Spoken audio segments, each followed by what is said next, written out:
What is up, and welcome to Beyond the Arc. As always, I am your host, Brandon Silvers. Very excited today. NBA season's kind of snuck up on us.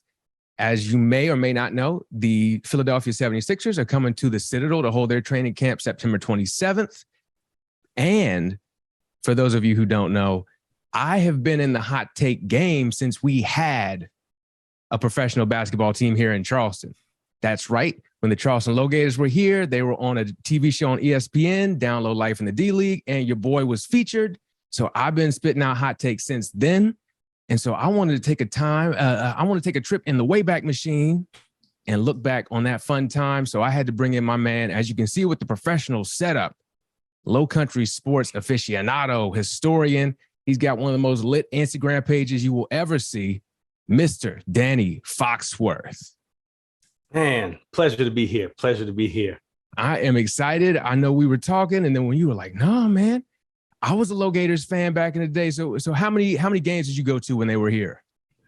Man, I went to pretty much all of the games. I used to always sit behind the visitors bench. Okay, that's what's up, man. So you were like me. You should have got a ball boy job too.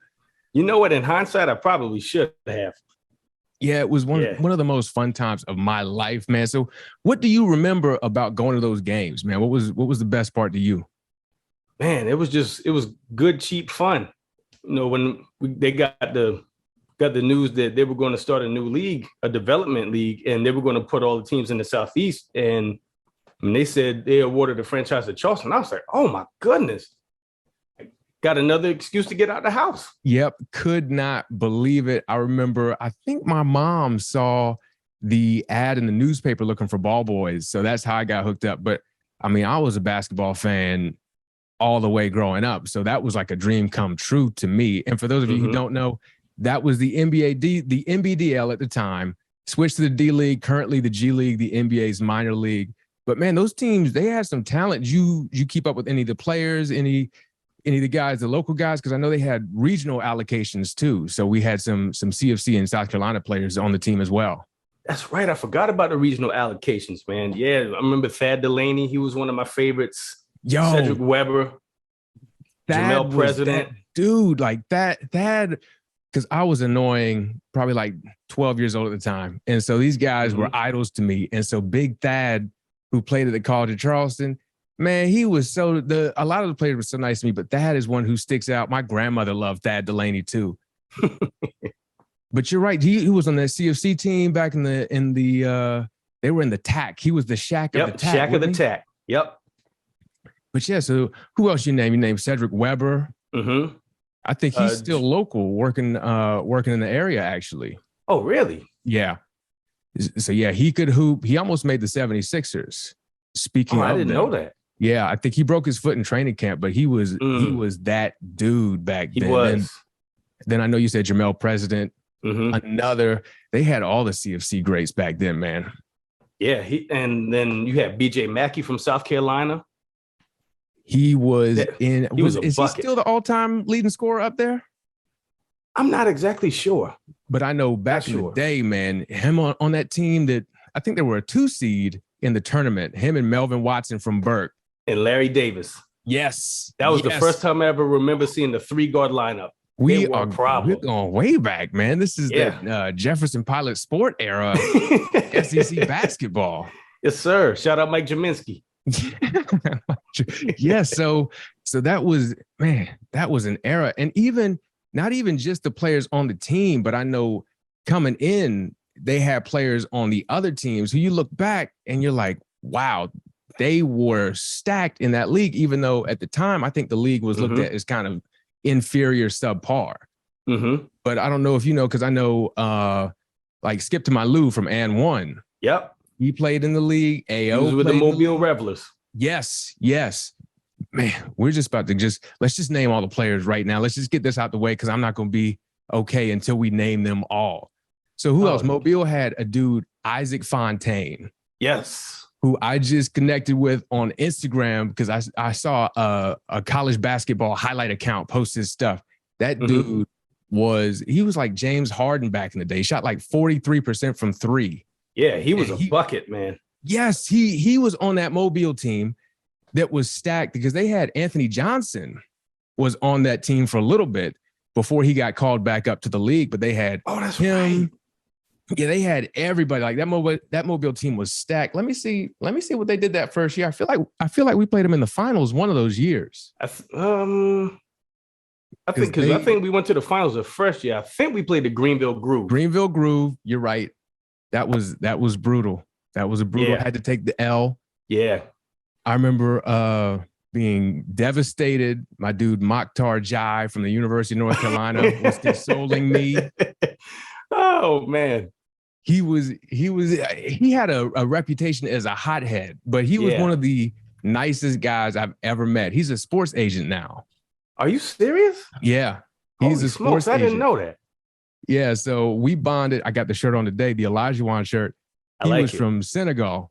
And so I was like, Big Mac, I got to show you my dream shake. And from that on, he was real cool. He was very amused that a very chubby 12-year-old was trying to hit the dream shake on him.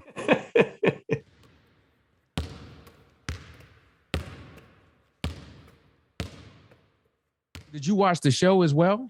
I did. Yes. Man, I think it was ahead of its time, honestly. I agree. It was like Hard Knocks for the G League, basically, and just followed everyone. I was reading some reviews to prep for this.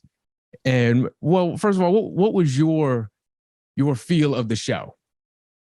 Man, I enjoyed the show a great deal. I remember the first thing that sticks out to me, I believe it was the first episode when Tess Whitlock was on the team. And he was happy because this was the first time he had a gig that had health insurance.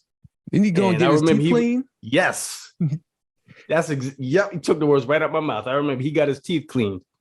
Because that was when the salaries have gone up. But I think at the time they were making like $25,000, $27,000 a year in the league. So it wasn't like you weren't obviously going there to be a millionaire just to try to get a shot at the next level. But yeah, Tess Whitlock, he was a good player, a good little point guard, ended up getting cut. But yeah, I remember that him getting his teeth clean, that was like a big deal. Didn't he, when he got cut, didn't he have to try to take his TV back to Best Buy or something? Yeah. He did. And they were like, man, no, I forgot about that. We can't pay you for this because it's been 8 months, Tess. Yeah. We can give you the in-store credit or nothing. Oh man. And I think another moment is something I wanted to ask you. Yes. I remember one of the biggest things I remember about that series is when they signed Terry DeHare. Was he as much of a malcontent in real life? Because there was one moment for a minute I was like, okay, maybe they're just gassing this up for the sake of TV. And there was one game, and I remember I was sitting behind the visitors bench, and Galen Young, God rest his soul, he was bringing the ball up. He was at the top of the key setting up the play. And Terry DeHare was on the left wing, and I mean, he's throwing a tantrum like, give me the ball, while Galen Young is dribbling. He looked at Terry, he said, man, shut the fuck up and play ball, and then passed it to the guy to his right. I was like, oh, so this may not be just something for a TV grab. Okay, I'm glad I can finally give my exclusive ball boy take. From a ball boy perspective, so for those who don't know, Terry DeHare, all-time great player at Seton Hall, played at, I believe, St. Patrick's in New Jersey under legendary coach Bob Hurley, was a lottery pick to the Clippers, didn't really do a whole lot in the NBA, came down to play for the Lowgators. I hated Terry DeHare. I hated that dude. He was sickening. He still thought he was on that level. And so he wanted everyone to bow down to him. So I can imagine if I hated him and I was just out there trying to, he played in the league. And so I'm already predisposed to loving Terry DeHare. I'm like, this dude played where I'm trying to go. Could not stand dude. And from what I remember, no one else could really stand him either. And I think this is what I remember thinking in the moment when we were in it, is that because we signed him partway through the season. I thought he messed with the chemistry so bad, he cost us the D-League championship. You know what? I like that theory, and I'm going with that too. Now, I don't know if anyone else is losing sleep over it except me, but that's what I think happened. Because that dude, seriously, he was just a jerk. I remember when I think they went out to eat somewhere, and he was just sitting at a table by himself, just a real sour look on his face. And everybody else was like, what's this deal? And they were doing the vignettes, and Terry was like, I can show these people what to do because I've been in the league before. I've been in the league. And then Galen Young had a vignette, and he was like, yeah, all Terry talks about is, oh, I've been in the league. And he just does this slow, sarcastic clap like, congratulations. Now you're down in the league with us. So now what? And it was a tough situation, too, because I know, like, that's what everyone was fighting to do, to get to the league. So it was a situation that kind of lent itself to you being selfish. Mm-hmm. But Terry was next level with it. And it was like, good Lord, like, that is what I remember too. Now looking back, like this dude thought he was still Terry DeHare, probably Terry DeHare from Seton Hall, because he really didn't do a whole lot. He didn't do enough in the league to me to come out acting like that. He acted like he was prime Kobe. Yeah, you're right. No, sir. You were Terry DeHare on the Clippers, and that's when the Clippers were the Clippers. That was like they hadn't come up yet. There was no Kawhi Leonard. Mm-hmm. And that was pre-CP3 and everything. So he showed up and he was just a miserable dude. Just a miserable dude. So I hope he's come to terms with some things, maybe grown a little bit. But no, I was not a Terry DeHare fan, and I can say that was not fake from what I saw either. Like the other players, not Terry DeHare fans. Yeah. And man, I remember Neil Edwards. Big SWAT. Center, big SWAT. Yeah. And I remember they were going to go on a bus ride somewhere, and he was rapping. I was like, dude, that man he can go, man. Yes. That was shocking because, first of all, I guess the only tall person I have as a reference for a rapper would be Shaq. Mm-hmm. And so I don't think of tall people as having that skill set.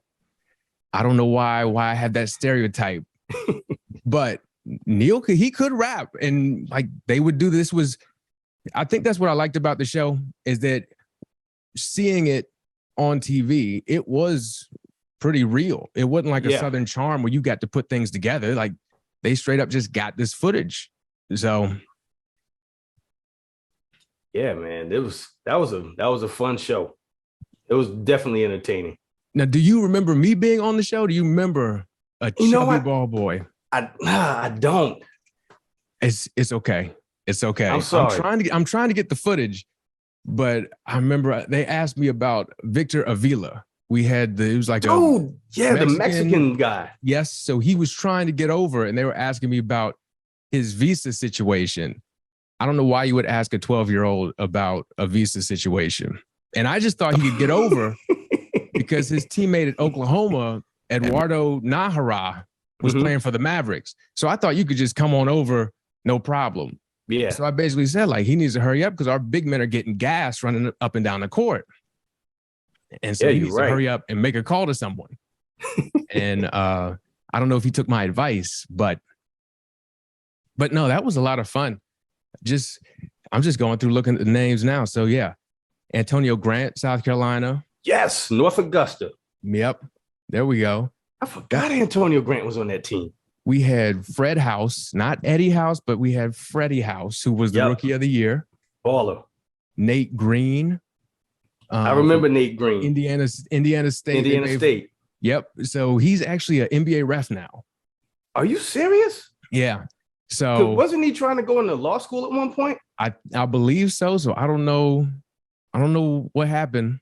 Why you would want to go? I'd much rather be an attorney than a ref. But he's just built different. Yeah, he was one of my favorites, man. Yeah, he was a smooth 6'5" point guard, could really do it all.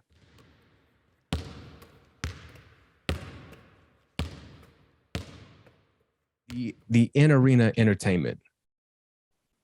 That was just legit to me because do you remember who they had MCing each game? It was Tessa and Baby J, wasn't it? Tessa and Baby J from the Breakfast Club. Z93 Jams. Man, I remember that. And every time somebody dunked, he would go, da-na-na, da-na-na. Yes. Man, I had the pleasure of meeting Baby J at Planet Fitness, and he was just the nicest dude. And do you remember when they went off the air here? Yeah, I do. Tragic moment in Charleston history. They were an institution, man. Yes. So I think I had a very uniquely Charleston way of finding that out. I was at the old Navy base filming as an extra for Army Wives when I got the news. And so really? I was like, yeah. So I know. So I was like, I've been trying to get on TV forever. I don't know what I'm doing. I was actually just there for the free snacks. But hey, free is my favorite flavor. Amen. But yeah, Tessa and Baby J, I'm trying to think because I didn't have a whole lot of time to like take in a lot. So what does anything else specifically from being at the game stand out to you? Because all I remember is like catching warm-up sweats and wiping up puddles. Well, there was a couple of things. Number one, I guess somebody on the Lowgators staff saw me on the concourse and asked if I wanted to enter a dance contest because it was 70s night. And so it was me and two other contestants, and we went during the timeout. And so I was the last person we had like 20 seconds to do a 70s themed dance. And all I knew was this number here and like doing the bump. And unfortunately, the first two contestants used both of those moves. So like, oh boy, what am I going to do? So I just did the running man, and I got booed when they called my name. No. Yeah, it was bad. And then the second one was I actually got kicked out of a Lowgators game. We were playing the Fayetteville Patriots. Okay. And Matt Barnes was on the team. And I may or may not have been drunk that night. And he had a particularly good game. And they were in the huddle during one of their timeouts. And I stood up and I started yelling at him, cussing him out. And I threw a box of popcorn at him and it hit him on the shoulder, and popcorn went everywhere. You wanted all of the smoke. Yeah, well, drunk me wanted all of the smoke. Drunk you. Yeah, and then he looked up and he struck like, yeah, you better be glad I'm on the clock right now. That's wild. I mean, you're 5'10". I'm 6'8". I like my chances. That and before he could get to me, the security got to me. They helped you out. You were like, this was pre this incident, but you were like, this is for Derek Fisher in the future. Or that is a fantastic story. How often do you tell that story? I would just walk around telling that all day. You know, it's been, I think I told the story maybe once or twice before. That is incredible humility on your part. Yeah. It wasn't my proudest moment, but I mean, it's a good conversation piece. And also a great kind of example of the level of talent they had, because he went on to play in the league for a while. Yeah, and those were the guys. Yeah, the Fayetteville Patriots. That was probably my favorite team to watch because he was on the team. Chris Anderson, Birdman, was with them. Jason Capel that played in North Carolina. Yep. Terrell McIntyre that played at Clemson. Oh yeah, yeah. That team was stacked, and Tiny Archibald was the head coach. That's right. And I used to love sitting behind them because he always cussed them out during the timeout. Yeah, he did not play. Whether they were doing good or bad, it didn't matter.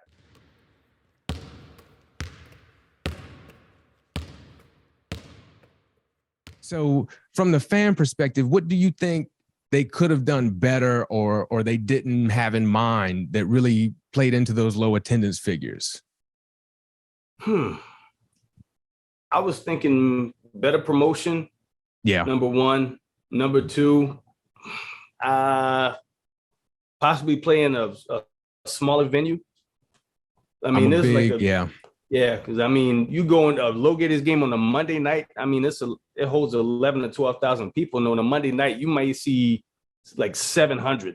Yeah, it would get real light. I know one time it was like a thunderstorm, and so I counted the fans to let you like. It was definitely less than 100. Yeah, and so.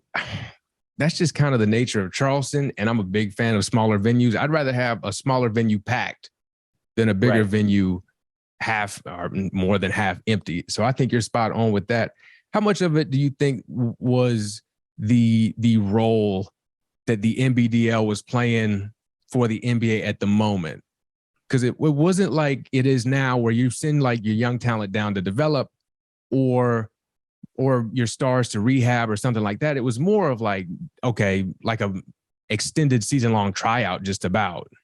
That's a very good point. I never thought of it like that. Yeah, I think there's something to that.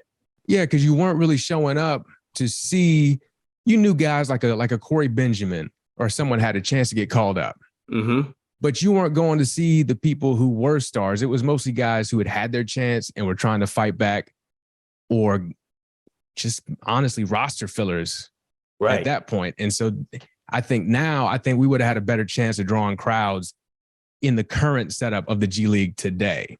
Yeah. So I think since it was in its infancy, I think they were still trying to figure things out. Yeah. And so it was tough because like you said, it was still just a brand new league. So I don't really blame the league for that. They didn't even know what they were doing. Right. So it was tough, but I think if things had been differently, more like what I just described, I think we would have seen better attendance numbers. Now, do you think we talked about the in-arena entertainment? This is something I've talked about before. Do you think Charleston was okay because it was more like a hip-hop type feel? How much of a role do you think that played in it? Oh, that's a good question. I think that may have affected it to a certain degree, just because Charleston, it's still largely good old boy, antebellum vibes. I don't know how well that would gel, with the kind of vibe that the Lowgators were trying to give off. It was very confusing to me after I went to Atlanta recently and saw how much they lean into particularly Southern hip hop culture. Mm-hmm. And how much here in Charleston, it's like we're too good to have fun, or we're too pretentious. And if you want to have that kind of fun, you got to kind of do it in secret. And so credit to the Lowgators for being so far out and ahead of that, trying to do that. But I do think particularly, we're talking 2001, 2002. I think that was a much harder sell back then. I think they'd have much better luck today going that route. You're right.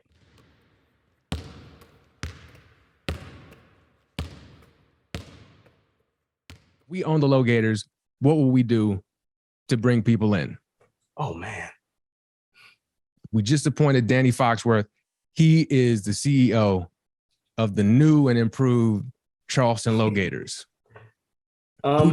who tried to change. Year one, they were the North Charleston Lowgators. Yep. And they changed the Charleston Lowgators to try to bring everybody in. We're just going to go the Low Country Lowgators to give Danny the best chance. What do we got? Oh, if that's the case, we serve Low Country boil at the basketball games. Let's go. Come on. Selling point, shrimp and grits. Let's see. We got to bring back Tessa and Baby J. That's my request. Oh, yes. Gonna get you up and on your way. Give you all you need to know. It's the Breakfast Club Morning Show.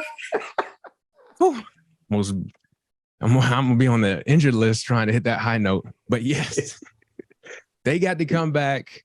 That's a great idea.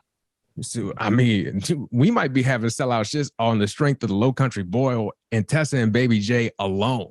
Dude, bring Natty Heavy too. Natty Heavy come through. I know Herbie. Because I go to not little.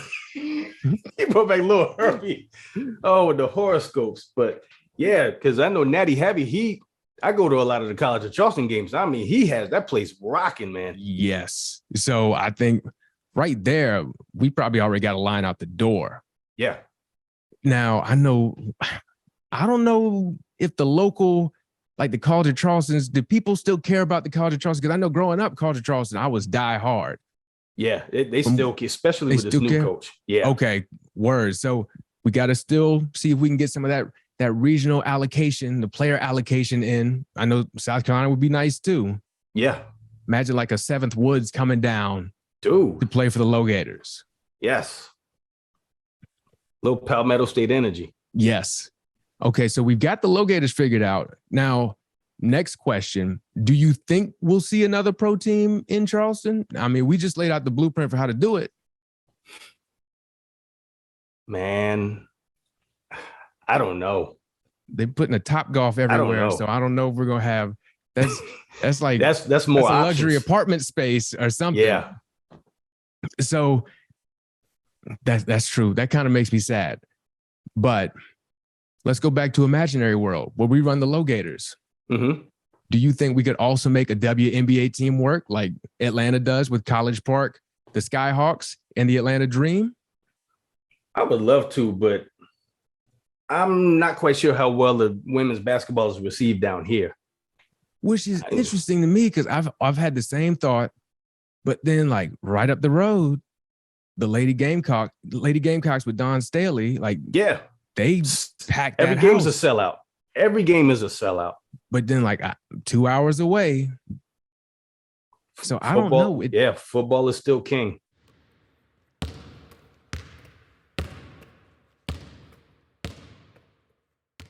We've kind of done the Lowgator recap. What are you working on right now? I know you got the setup. Yeah. Eventually I'm going to start a baseball podcast. I don't have a working title yet, but basically as much as I'm on Twitter and I see other fellow Black folks that enjoy baseball as much as I do. And I was thinking, you know, what's not being discussed in the Black Pod universe, because you have people always talking about football, always talking about basketball, and like relationship/gender roles as their main topics. And I'm like, what's something that I know Black folks are into, but there's rarely discussed. And I'm like, baseball. Let's go with that, because nobody's talking about that. So why not me? That's a great perspective and a great point. And I've been thinking about that some.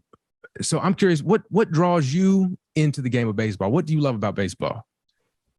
Oh man, that was my first love. Just getting in the batter's box, trying to get the best of the pitcher, just stealing bases. That was my MO right there when I played Monk's Corner Little League.